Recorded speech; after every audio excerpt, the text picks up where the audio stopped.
Alors bonjour à tous et à toutes, nous sommes à la Tour du Bourreau, nous sommes à Pau, nous sommes avec le mouvement Libertat. Voilà, donc je suis en présence d'Alain, voilà, qui va nous parler ce que c'est Libertat. Ah, bonjour Alain. Voilà.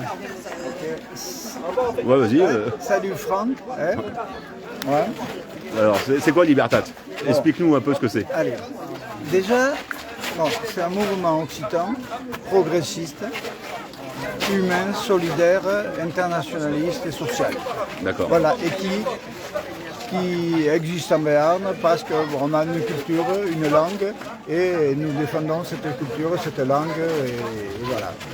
On se bat sur le terrain ici. La langue quoi? La langue bernaise, occitane? Voilà. Alors, disons que ça fait partie d'une des langues de l'Occitanie. Il y a le Béarn, comme il y a le Bigourdan, il y a plusieurs langues. Mais ici on est en Béarn, mais c'est un territoire occitan. D'accord. Donc comment ça a été créé le mouvement Libertat? Tu te rappelles un peu, parce que tu as dû connaître les premiers mouvements. Avant ça s'appelait Anaramon-Patak. Ce qui veut dire c'est très difficile à traduire en français. Ça voulait dire on va à la bagarre, on va au baston. C'est un terme rugbyistique, on va à la mêlée, quoi. D'accord, ouais. Ok. Donc voilà, et c'est transformé en Libertat parce que bon, il a fallu changer. Mais tout ça va de pair avec ce local que tu vois derrière, qui est la Tour du Bourreau. D'accord. Voilà. Si tu veux raconter un peu l'histoire de Libertat et la Tour du Bourreau, comment c'était acquis, tous les problèmes qu'il y a eu. Ouf, bon. Donc c'est un mouvement avec certains maintenant liés radical, extrémiste, comme des fois quand les médias traitent de la France insoumise de radical, d'extrémiste, nous en tant que palois occitans, autant du temps d'Anaron-Patak que Libertat, on était vus comme soi-disant des extrémistes. Alors comme tu le sais, nous sommes des individus sociaux qui cherchons la justice, la solidarité et la liberté. Donc voilà, c'est ce que vendent globalement les médias quand ils n'aiment pas un certain nombre de gens. Ouais, vous revendiquez, mais vous n'êtes pas méchant physiquement, quoi. Mais non, vous êtes une force d'opposition, on va dire. Ouais. Toi qui as vécu les Gilets jaunes avec moi et nous, tu as bien vu que la violence, elle était dans notre camp. Il n'y a pas photo sur ça. Hein. D'accord. Donc voilà. Alors Libertat, bon, avec les hauts, les bas, parce que c'est compliqué d'avoir un mouvement qui tient, il y a des gens qui passent, d'autres qui s'en vont, d'autres... C'est compliqué. Et surtout avec la situation d'aujourd'hui, c'est encore plus compliqué. Parce qu'on peut le voir sur les gens qui devraient se mobiliser pour des causes, des bonnes causes, des très bonnes causes. Hein, et se bouge pas automatiquement, donc c'est compliqué. Mais effectivement, nous avons eu une histoire longue, malheureusement faite de répression. Hein. On a du temps où le Pays Basque c'était un affrontement armé, violent. Nous avons toujours été du côté de ce peuple, donc les forces adverses, préfecture et autres, nous avaient dans nos collimateurs. Mais bon, voilà, c'est une solidarité qu'on avait avec les Basques. La preuve, ils ont gagné même politiquement, alors que c'était des méchants terroristes il y a 30 ans. Maintenant, ce sont des gens qui sont à deux doigts de gagner, qui ont presque gagné aux dernières élections de l'autre côté du Pays Basque espagnol. Et au Pays Basque Nord, la même mouvance est en passe de monter. Donc on s'est retrouvé toujours du côté des gens qui luttaient et qui, je pense, avaient raison. Voilà. Et donc on a eu ça. Et après, on a eu tout ce qui allait, l'antifascisme, la solidarité sociale, dans les grèves, dans tous les mouvements sociaux, les retraites, la défense du service public et tout comme ça. Voilà, la défense du service public, donc on n'a pas été les derniers. Mais voilà, avec notre spécificité, notre parler qui était ce qu'il est, et on a toujours été... voilà. D'accord. Bon alors vas-y, raconte-nous un peu l'histoire de la Tour du Bourreau. Alors, la Tour del Bourreau. La Tour del Borrego. D'accord, moi je suis pas d'ici. Hein. La tour du Bourreau, donc voilà, on va le dire plus simplement en français. La Tour du Bourreau, à 34 ans, ça fait une paille. Ouais. Bon, effectivement, j'étais un des fondateurs. Il y a des gens qui sont partis, d'autres qui ont changé. Mais on a toujours un petit groupe, on essaye de la maintenir. Et c'est ce qu'on appellera un lieu quand même alternatif qui dénote. C'est pas un petit bistrot licence 3, hein, parce qu'on n'a pas d'alcool fort. Mais bon, quand même connu un peu partout en Occitanie, au Pays Basque et ailleurs, comme un lieu sympathique, combatif et de gens qui, voilà, solidaires. Et c'est ce qu'il faut dans ce monde de brut. Bon, on a toujours maintenu ce genre d'ambiance de solidarité, de lutte, voilà, tout ça. Et donc, bon, c'est compliqué, c'est quand même un bar associatif qui tient que grâce à la solidarité des gens. On ne veut surtout pas être lié à une quelconque mairie ou autre, comme beaucoup d'associations le sont. Donc ils sont redevables vis-à-vis de l'autorité. Nous, on n'a pas à être redevables. Et donc on fait ce qu'on a à faire. Voilà, mais il est de plus en plus difficile de faire ce qu'on a à faire, vu les interdits et tout ce qui se fait, quoi. C'est compliqué. Et pourquoi la tour du bourreau? Voilà. Alors quand tu vois, on va se déplacer si tu veux, regarde. Il faut que je parte. Franck, j'ai ton téléphone. La prochaine fois, je t'appelle. Ok, ouais. Pour voir une coupe ici, d'accord? Ok. Merci beaucoup. Tu bon peux retour. m'appeler. Si tu viens pour un daï, vous m'appelez. Tu peux, c'était des directs. Oui, je suis en direct, vas-y. Bon, J'ai vous pas pouvez compris. attendre un peu. Hein. Voilà. Donc, tu te recules. Hein. Alors, Bon, on ne le excuse-moi. voit pas, mais là derrière le fronton, il y a un grand bâtiment jaune. Ouais. Un grand bâtiment jaune qui était historiquement là où habitait le bourreau. Il y a toutes les villes, il y avait un bourreau. Et c'était des gens très riches. Donc ils possédaient à peu près tout le quartier là. D'accord. C'est au-dessus du fronton, hein, le bâtiment jaune. t'avances pas trop parce que je recule pour voir en voilà. Voilà. Ok, d'accord. Et donc, quand on a loué ce local en 93, ça faisait une petite tourette, et nous on s'est dit, le bourreau était là, Ouais. on le nomme la tour du bourreau. Bourreau, d'accord. Voilà, c'est tout simplement. Ok, voilà. Voilà. Donc, Vas-y. donc Il y a la fête à côté des associations. Hein. ouais, bon, Il y a les enfants à côté. Bah, voilà. bon, et donc la tour du bourreau, qui a eu des horaires, des difficultés, des interventions de flics, on a eu 1000 choses. Et on s'en est toujours sorti parce que les gens sont quand même avec nous. Hein. C'est pas parce que l'autorité. Attends, on va y là-bas parce qu'il Oui. y a les enfants qui font la chorale. Donc, voilà. Allez, alors, allez, tu disais. Oui, donc. Qu'est-ce qu'il y a eu comme intervention? Qu'est-ce qu'il y a eu?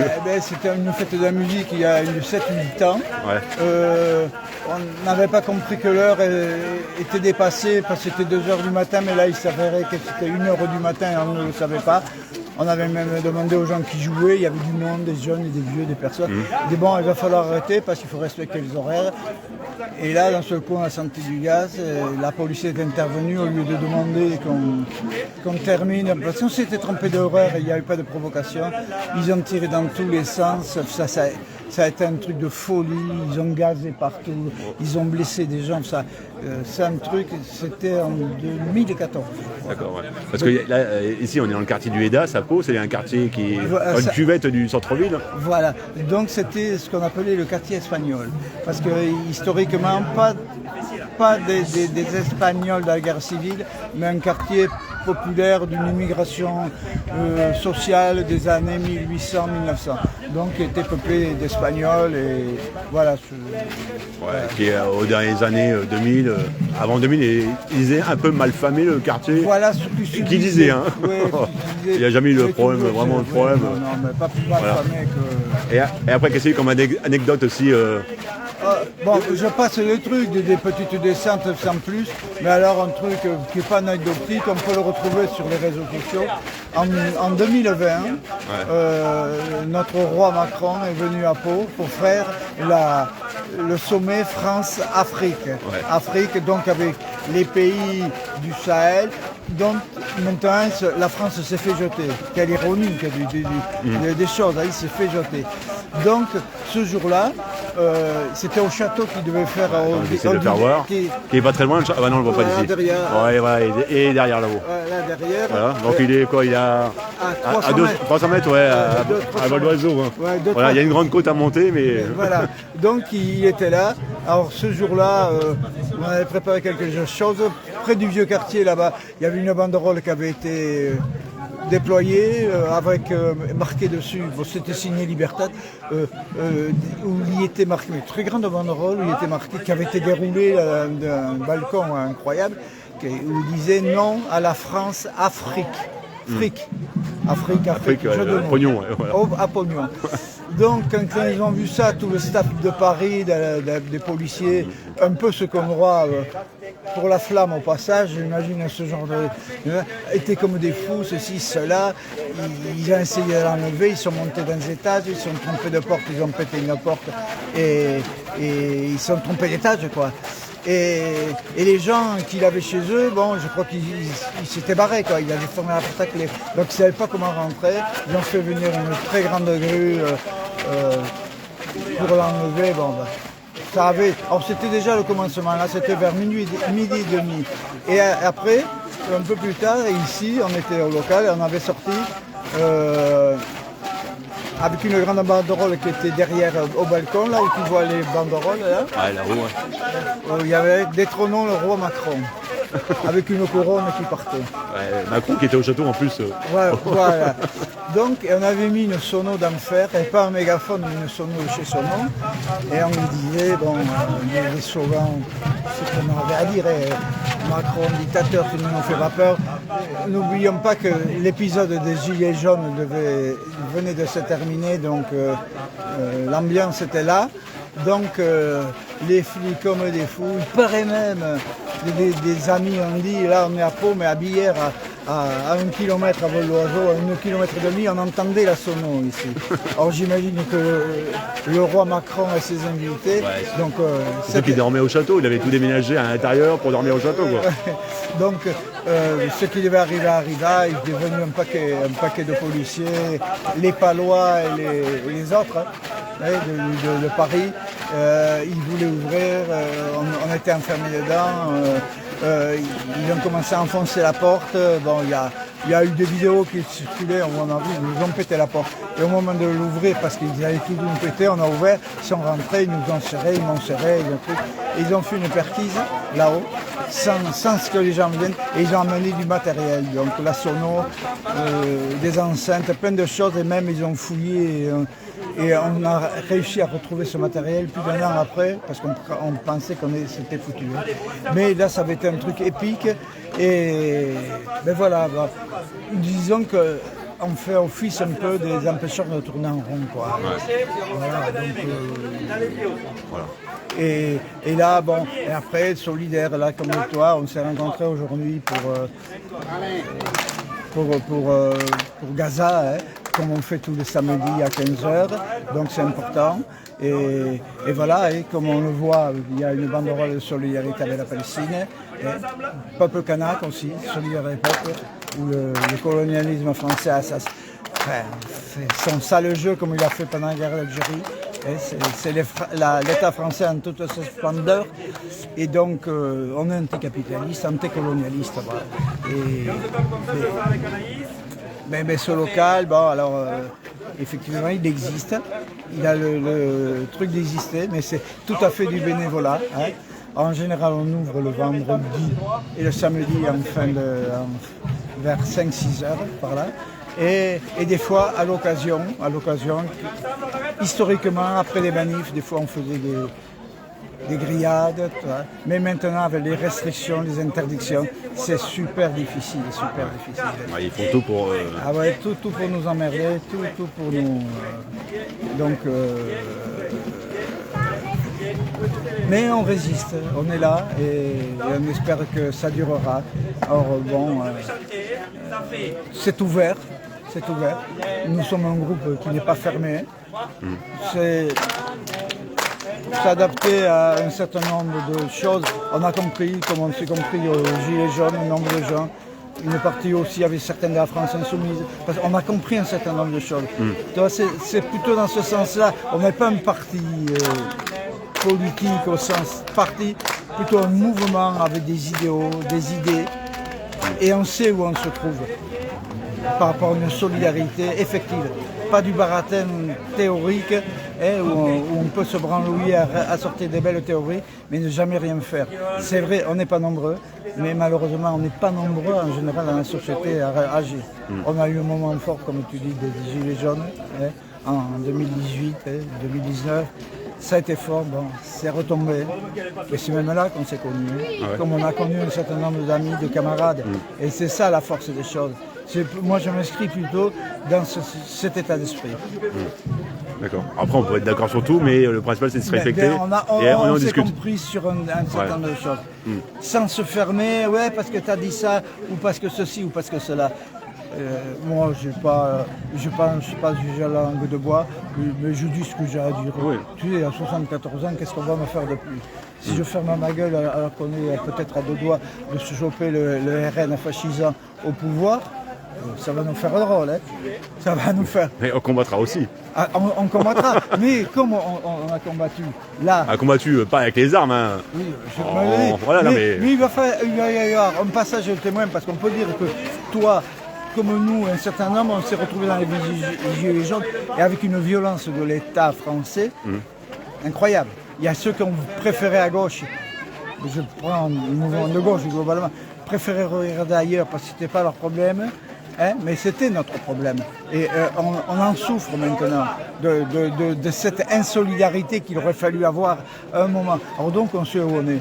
Demain, si on se chope les fachos avec... Macron qui aurait bien initié la répression, ils vont nous faire un passage de témoin. Moi je vous dis qu'on ne va pas voir venir, on va dire mais merde, qu'est-ce qui se passe? Mais pour dire qu'on est là, on sera toujours là, et voilà, on est vivant, conscient, lucide, et il faut lutter, se battre, c'est tout. On lâche rien, quoi. Voilà. Et dans toujours, c'est ce qu'on appelle, j'aime pas le terme gauche, surtout pour ça, mais progressiste, donc de gauche, mais au sens vrai du terme. D'accord. Pas politicien, calculateur ou politicard, quoi. D'accord. Voilà. Bon, bah merci Alain. Voilà. Ah bon, allez, sur cette belle parole d'Alain et de Monique. Vous vouliez quelque chose? Allez, je vous souhaite une bon week-end et puis merci Alain pour ton descriptif de la terre. On se verra une autre fois. Tu peux... Allez, bonne soirée à tous.